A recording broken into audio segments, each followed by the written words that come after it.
Bonjour à tous et à toutes, soyez les bienvenus. Dans cette vidéo, je vais parler du livre audio La communauté de l'anneau. Non, la fraternité de l'anneau en fait. Bon, je vous dis tout de suite, j'ai été contacté par Audiolib pour faire cette vidéo. Mais non, j'ai pas été forcé de donner un avis positif.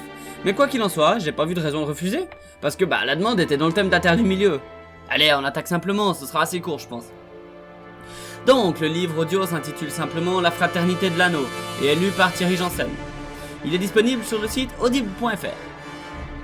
J'ai déjà quelques notes pour vous sur le lecteur pour commencer. Thierry Janssen est un acteur, doubleur et lecteur belge. Il a notamment enregistré les voix de la plupart des méchants des premiers épisodes de One Piece. Il a aussi par exemple doublé un personnage de la série Gomorrah ou un autre dans la saison 10 de Doctor Who. Pour ce qui est des livres audio, il en a plus de 10 à son compteur, dont La Fraternité de l'Anneau, L'Armée Furieuse de Fred Vargas, ou L'Hypnotiseur de Lars Kepler et d'autres. Sur le livre maintenant. La Fraternité de l'Anneau est un livre écrit par Tolkien, bon ça on le sait je crois, hein. Mais ce qui est un peu curieux avec celui-ci, c'est la traduction. Car c'est la nouvelle traduction qui est utilisée, et des fois elle est un peu étrange. Je m'explique un peu plus tard. Cette traduction est effectuée par Daniel Lauzan, avec en tête les instructions à l'attention des traducteurs de Tolkien. Maintenant qu'on a quelques informations sur le traducteur et sur l'acteur qui lit le livre, en voici mes avis après une écoute intégrale du livre. La voix de Thierry Janssen est très agréable à l'écoute, et elle lasse vraiment pas, selon moi en tout cas.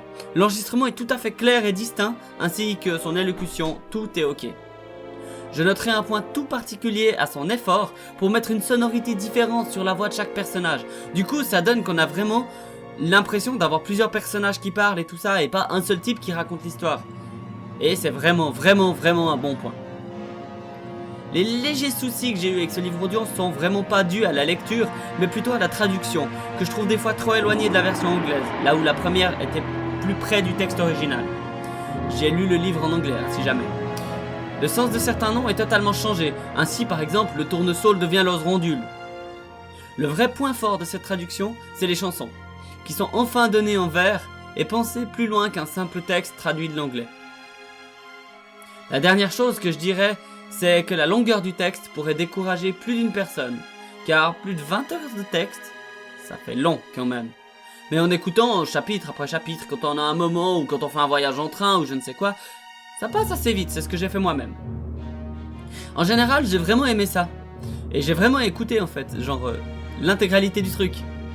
Bon, je me posais une simple question. En commentaire, vous pouvez y répondre si vous voulez. Hein. Ça n'a rien à voir avec le bouquin audio et autres. Mais comme je lis vraiment beaucoup de livres, ça vous tenterait que de temps en temps je vous présente juste un livre que j'ai beaucoup aimé. Genre, je ne sais pas, moi je suis en train de lire Waylander de David Gemmell en ce moment et je pourrais vous présenter le bouquin. Ou d'autres, hein. Comme ça, si jamais vous savez pas quoi lire, vous venez voir ça, je dis ah tiens, il a aimé ça, bon on va peut-être voir ce que ça peut donner. Fantasy ou non, hein. Généralement je lis que de la fantasy, mais ça pourrait très bien être un livre pas du tout fantasy, si tout à coup je tombe sur un truc qui m'a beaucoup intéressé. Allez, je dis encore merci à audible.fr pour m'avoir donné accès à ce livre, et puis je vous dis à tout bientôt pour un épisode plus classique. Ah, une dernière chose, je pense pas que ça puisse faire tant quelque chose, mais si vous me croisez, le week-end du 18 mai, je serai au Grand Médiéval d'Andilly, c'est entre Genève et Annecy, et puis si vous aimez la médiévale ou autre, let's go, hein, faut y aller, ça vaut la peine, c'est vraiment excellent, c'est tout un week-end, c'est genre dans une forêt, c'est trop bien. Il y a quelques photos qui passent des années passées que j'ai faites là-bas, pendant que je parle de ça.